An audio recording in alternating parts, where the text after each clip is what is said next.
Dear students, मैं doctor पूर्णिमा Dixit, BSc second year में हम अम्ल व क्षार पढ़ रहे हैं और आज हम विलायक तंत्र सिद्धांत सॉल्वेंट सिस्टम कॉन्सेप्ट पढ़ने जा रहे हैं। इससे पहले आपने आरएनए सिद्धांत, Bronsted Lowry concept, lux flood सिद्धांत पढ़ा और अब हम विलायक तंत्र सिद्धांत या सॉल्वेंट सिस्टम कॉन्सेप्ट पढ़ने जा रहे हैं। इस सिद्धांत को कैडी तथा एलसी द्वारा अम्ल तथा क्षारकों की परिभाषा विलायकों के आयनन से प्राप्त धनायन व ऋणायन के आधार पर दी गई है। देखिए, खास बात यह है इसमें कि जो भी हम बात कर रहे हैं, अलग अलग विलायक, कई सारे विलायक हैं, वो विलायक अपने विलयन में या वो विलायक जो हैं आयनिक रूप में किस तरीके से विलायक में उपस्थित रहते हैं। यदि उन आयनों में से पदार्थ धनायन की मात्रा को बढ़ा रहा है तो हम उसको कहेंगे अम्ल, जो धनायन की मात्रा को बढ़ा रहा है, और जो पदार्थ ऋणायन की मात्रा को बढ़ा रहा है उसको हम कहेंगे क्षार। तो कुल मिला के जितने भी विलायक हैं उन विलायकों की उपस्थिति अगर देखी जाए कि वो किस तरीके से उसमें आयन उपस्थित हैं, किस तरीके से वहां पर स्थित है, अगर उन आयनों में धनायनों में वृद्धि हो रही है तो वो पदार्थ, धनायनों में वृद्धि हो रही है तो अम्ल कहलाएगा, और अगर ऋणायनों में वृद्धि हो रही है तो वो क्षार कहलाएगा। तो इस प्रणाली द्वारा विभिन्न विलायकों में अम्ल क्षार को परिभाषित करना आसान होता है। जल की तरह अन्य विलायकों में स्वतः आयनन की प्रवृत्ति पाई जाती है। जैसे जल में आप जानते हैं कि H2O जो है H3O प्लस और OH माइनस के रूप में रहता है, इन आयनों में रहता है। NH3 अगर अमोनिया सॉल्वेंट को देखें तो ये NH4 प्लस और NH2 माइनस रूप में रहता है। H2SO4 को देखें तो H3SO4 और HSO4 के रूप में उपस्थित रहता है। इसी तरीके से विलायक सल्फर डाइऑक्साइड जो है SO+2 और SO3-2 के रूप में उपस्थित रहता है। अब अगर इसमें हम देखें तो कोई भी पदार्थ H3O आयन की संख्या, NH4 प्लस, ये सभी प्लस हैं, आयन की संख्या, H3SO4 प्लस आयन की संख्या, SO+2 आयन की संख्या, Br अगर लिक्विड BrF3 को देखें तो BrF2 plus and BrF4 minus. तो अगर इस प्लस आयन की संख्या को बढ़ा रहा है तो क्या होगा? अम्ल होगा। तो इस प्रकार से वो पदार्थ जो कि विलयन में या विलायक की उपस्थिति में धनायनों को बढ़ा रहा है, इनकी कॉन्सेंट्रेशन को बढ़ा रहा है तो अम्ल होगा। ऋणायनों की कॉन्सेंट्रेशन को बढ़ा रहा है तो वो क्षार होगा।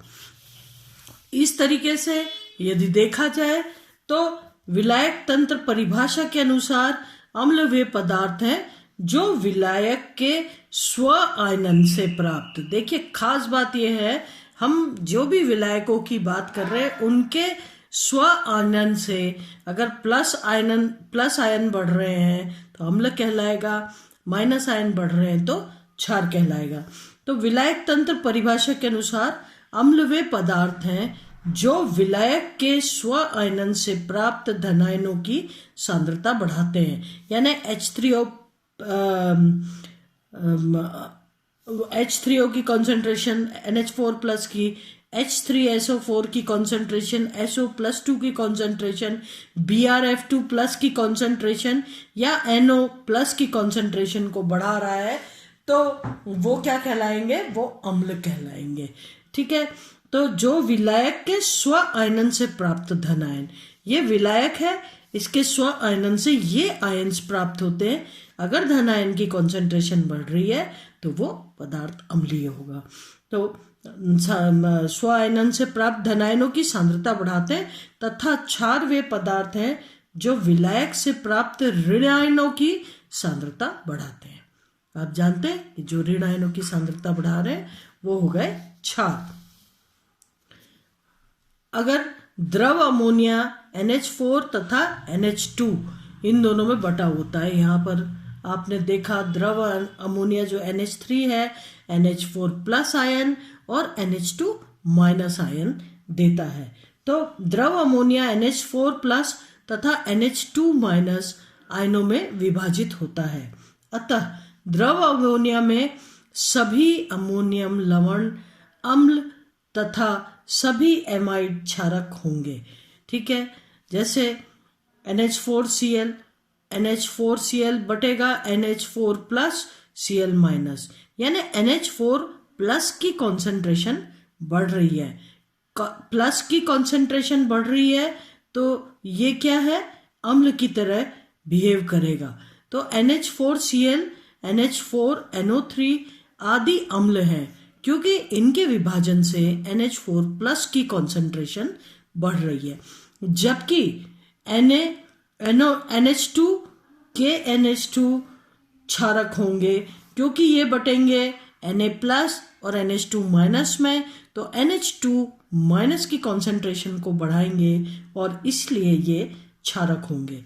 इसी प्रकार SO2 में SO2 का क्या विभाजन हो रहा है, आपने देखा कि SO2 जो है SO+2 और SO3 -2 इसमें बट रहा है।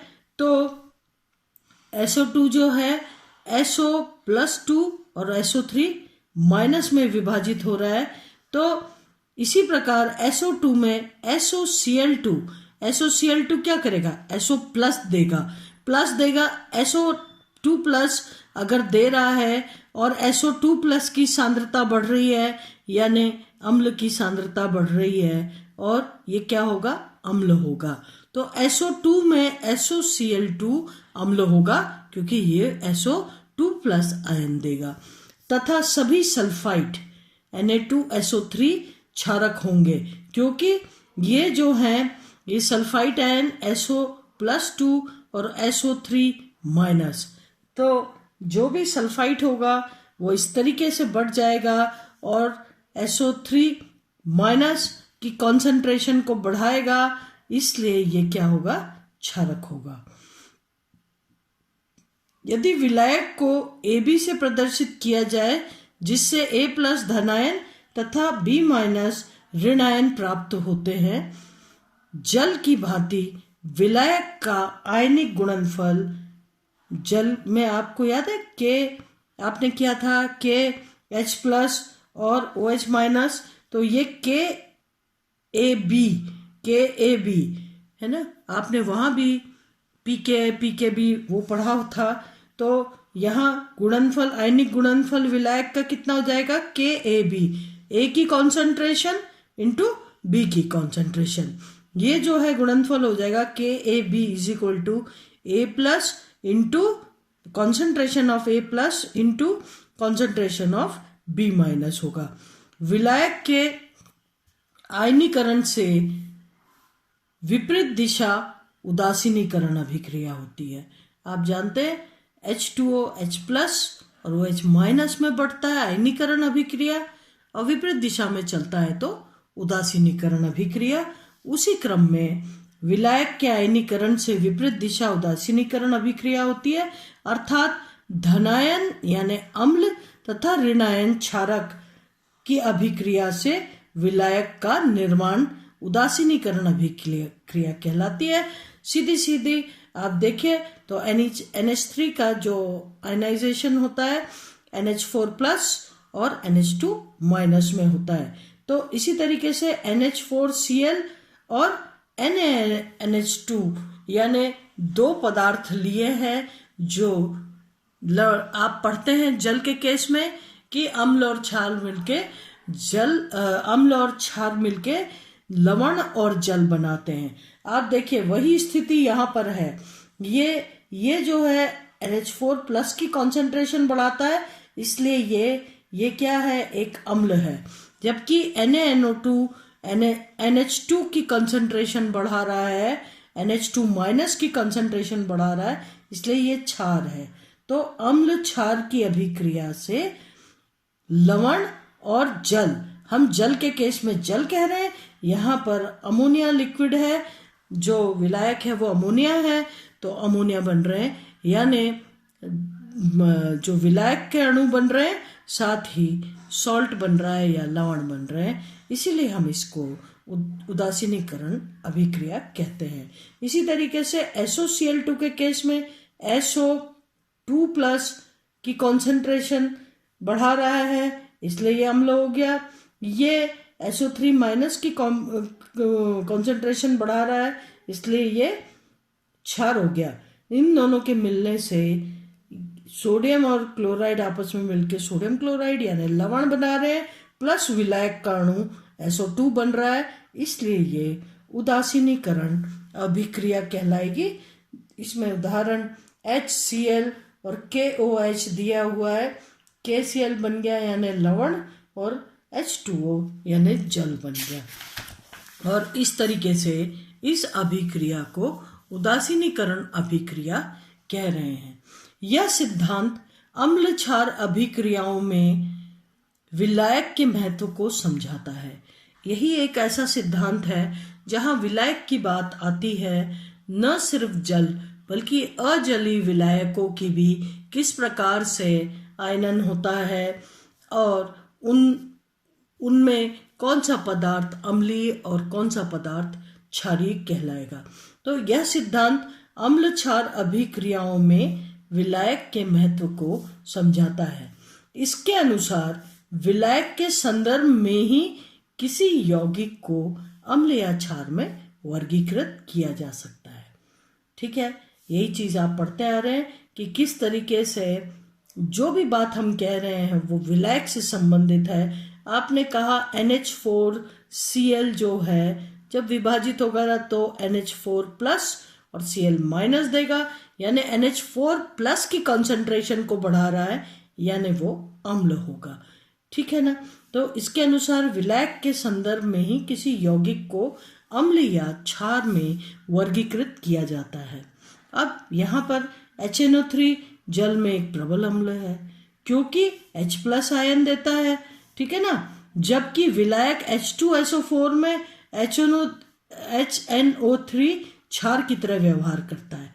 अब आप देखिए HNO3 जल की उपस्थिति में क्या कर रहा है, H प्लस आयन दे रहा है, तो H3O प्लस बन रहा है और NO3 माइनस बन रहा है। ठीक है, और इसलिए H3O प्लस बनते जा रहे हैं, इसका आयनन पूर्ण होगा और ये एक स्ट्रॉन्ग एसिड या प्रबल अम्ल कहलाएगा। लेकिन अगर हम इसको H2SO4 की उपस्थिति में देखें तो HNO3 H2O से अभिक्रिया करके NO2 plus plus H2O plus HSO4 क्या दिया इसने, HSO4 माइनस। HSO4 माइनस दे रहा है, इसलिए ये क्षार है। अब ये बिहेव कर रहा है क्षार की तरह, HSO4 विलायक में दे रहा है। इसी प्रकार अगर एसिटिक एसिड यानी CH3COOH जलीय विलयन में अम्लीय है। एसिटिक एसिड जल में आप जानते हैं H प्लस आयन देता है और जल उससे अभिक्रिया करके H3O प्लस बना लेता है, इसलिए एसिटिक एसिड जो है जलीय विलयन में अम्लीय है। लेकिन अगर H2SO4 में देखा जाए तो एसिटिक एसिड H2SO4 में HSO4 माइनस आयन दे रहा है और इसीलिए क्या हो गया, HSO4 माइनस दे रहा है, तो ये हो गया क्षार की तरह। एसिटिक एसिड की उपस्थिति में HSO4 माइनस आयन की कॉन्सेंट्रेशन बढ़ रही है और यही कारण है कि HSO4 माइनस की कॉन्सेंट्रेशन बढ़ रही है, यानी ये एक क्षार हो गया है। और जबकि यही चीज H2O की उपस्थिति में, जल की उपस्थिति में अम्ल की भांति व्यवहार कर रहा था। इसका मतलब क्या हुआ कि कोई भी पदार्थ जो है वो कौन सा सॉल्वेंट है उसके हिसाब से अम्लीय या क्षारीय प्रकृति उसकी निर्धारित होती है। इस तरीके से अगर विलायक तंत्र या विलायकी अपघटन को देखें, ठीक है, जैसे जल का अपघटन होता है वैसे विलायक का अपघटन तो विलायकी अपघटन कहलाता है। ठीक है, जल में जल अपघटन की तरह अन्य विलायकों में विलायकी अपघटन सॉल्वोलिसिस की अभिक्रियाओं को विलायक तंत्र द्वारा स्पष्ट किया जा सकता है। जल अपघटन हाइड्रोलिसिस। ठीक है, अब ये यहां पर देखें तो ये POCl3, इसमें Cl3 जो है ये जल से अभिक्रिया करके HCl बना लिया और POOH थ्राइस बन गया। एल्कोहलीय अपघटन, ठीक है, एल्कोहलीय अपघटन में OPCl3 प्लस 3HOR, ये क्या है, एल्कोहल, कोई और चीज हो सकती है। और इस प्रकार से ये बन रहा है, HCl बन रहा है। एमिनो अपघटन में अमोनिया उपस्थित है और इस पदार्थ के साथ में NH2 माइनस आयन जो है ये OP के साथ जाकर के लग गया, 3 H2O आयन्स और HCl बाहर निकल गए। ये विलायक तंत्र ने बहुत अच्छी तरह पदार्थों की अम्लीय व क्षारीय प्रकृति को समझाने की कोशिश की, लेकिन फिर भी कुछ सीमाएं हैं। यह तंत्र विलायक के रासायनिक गुण तथा आयनिक अभिक्रियाओं पर अधिक बल देता है, परंतु भौतिक गुणों की उपेक्षा कर देता है। ठीक है, ये उसके गुण जो भी निर्धारित हुए वो सब अभिक्रियाओं के आधार पर होते हैं। विलायक जिनका स्वतः आयनन नहीं होता उनमें होने वाली रासायनिक अभिक्रियाओं को स्पष्ट नहीं किया जा सकता। आप जानते हैं हमने यहाँ पर जो भी कुछ एक्सप्लेनेशन दिया वो विलायक के आयनन से जो हमें आयन प्राप्त होते हैं या उस विलायक में उपस्थित होते हैं उसके आधार पर हमने अम्ल क्षार कहा। यदि अमोनिया विलायक में NH4 प्लस की कंसंट्रेशन बढ़ा रहा है, ऐसा पदार्थ अम्लीय होगा, जबकि NH2 माइनस की कंसंट्रेशन बढ़ा रहा है तो वो क्षारीय पदार्थ होगा। इसलिए विलायक जिनका स्वतः आयनन नहीं होता उनमें होने वाली रासायनिक अभिक्रियाओं को स्पष्ट नहीं किया जा सकता। विलायक की अनुपस्थिति में होने वाली अम्ल क्षार अभिक्रिया को स्पष्ट नहीं करता है ना। और जो अंतिम बात है, इस परिभाषा से अधिकांश अभिक्रियाओं की सैद्धांतिक व्याख्या तो अच्छी तरह से की जा सकती है, लेकिन इसकी कोई विशेष व्यावहारिक उपयोगिता नहीं पाई जाती। तो इस कारण से यहाँ पर जो विलायक तंत्र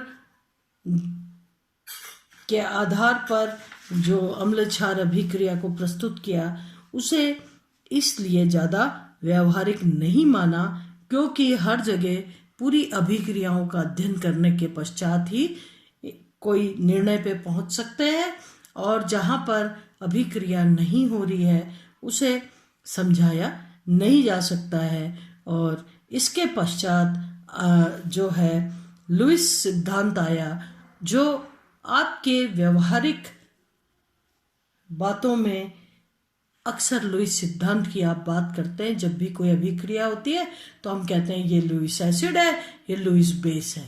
तो विलायक तंत्र सिद्धांत, लक्स फ्लड सिद्धांत, ब्रॉन्स्टेड लॉरी थ्योरी, आरेनियस सिद्धांत, इन सभी से ज़्यादा अच्छा एक्सप्लेनेशन जो है वो लुईस एसिड बेस थ्योरी के आधार पर किया जाता है।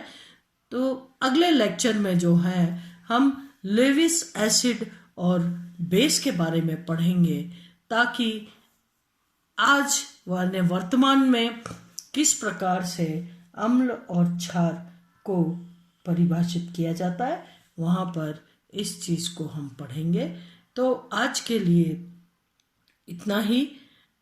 हम नेक्स्ट लेक्चर में पढ़ेंगे। धन्यवाद।